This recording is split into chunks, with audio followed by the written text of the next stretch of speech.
ብዙ ምዕራፍ ያውን በቀጥሩን ያሰበኝ ፍቅሬን በፍቅሩ ካለሁበት ሳይንቀኝ ቀርቦ አጠገበኝ እርሱ ተርቦ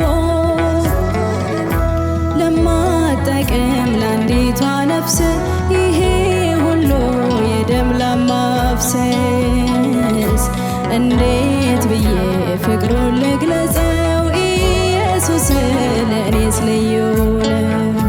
ጉዴን ውስጤን ያየልኝ ነውሬን የገፈፈልኝ ነውሬን የገፈፈልኝ ጉዴን ውስጤን ያየልኝ ነውሬን የገፈፈልኝ ነውሬን የገፈፈልኝ እርሱ የኔ ሚስጥረኛ ነው ካለሁበት ገዶት የመጣው እርሱ የኔ ሚስጥረኛ ነው ካለሁበት ገዶት የመጣው